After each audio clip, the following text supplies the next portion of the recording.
Jamoatchilik bilan ochiq va samarali muloqot zamonaviy axborot siyosatida muhim o'rin tutadi. Samarqand shahrida tashkil etilgan seminar-trening ana shunday ezgu maqsad yo'lida PR sohasida faoliyat yuritayotgan mutaxassislarning bilim va ko'nikmalarini oshirishga xizmat qildi.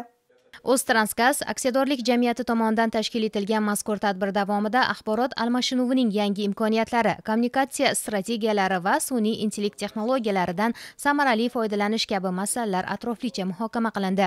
Davlatimiz rahbari tomonidan ilgari surilayotgan ochiqlik siyosatiga sodiq qolgan holda, O'ztransgaz aksiyadorlik jamiyati bugungi kunda jamoatchilik bilan samarali aloqalarni yo'lga qo'yish, axborot siyosatini tizimli asosda olib borish borasida izchil ishlamoqda. Tashkilot va uning barcha hududiy boshqarmalarida axborot siyosatiga mas'ul mutaxassislar faoliyat yuritmoqda. Samarqand shahrida tashkil etilgan seminar-trening aynan shu mutaxassislar uchun yangi bilim va ko'nikmalarni oshirishga xizmat qildi. Tadbir davomida zamonaviy PR texnologiyalaridan foydalanish, media kontent yaratish, inqirozli vaziyatlarda kommunikatsiya yuritish kabi muhim yo'nalishlar muhokama qilindi. Axborot bu resurs, undan to'g'ri foydalanish, samarali foydalanish orqali har bir tashkilot jamoatchilik oldida demak o'zining mavqeini, obro'sini ko'rsata oladi. Demak, bugun O'ztransgaz aksiyadorlik jamiyatining jamoatchilik bilan aloqalarni yangi bosqichga ko'tarish, hududiy boshqarmalarimizda faoliyat yuritayotgan xodimlarimizning jamoatchilik bilan ishlash ko'nikmalarini yanada oshirish maqsadida seminar-trening o'tkazildi.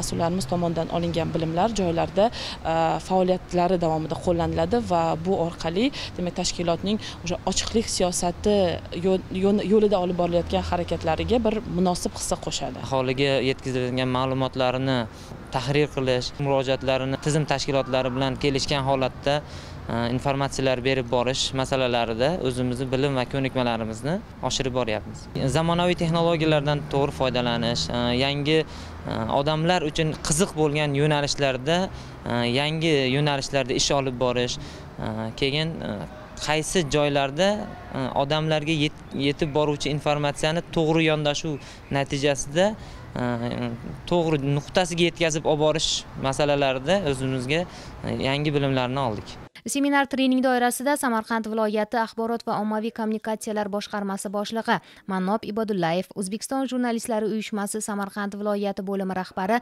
Akram Haydarov va boshqa soha mutaxassislari tomonidan taqdimotlar o'tkazildi. Ular jamoatchilik bilan samarali muloqot o'rnatishning ustunliklari, turli kommunikatsiya strategiyalarini qo'llash, brend imijini shakllantirishda vizual materiallarning o'rni, shuningdek ijtimoiy tarmoqlarda faol ishlash bo'yicha foydali ma'lumotlar bilan o'rtoqlashishdi.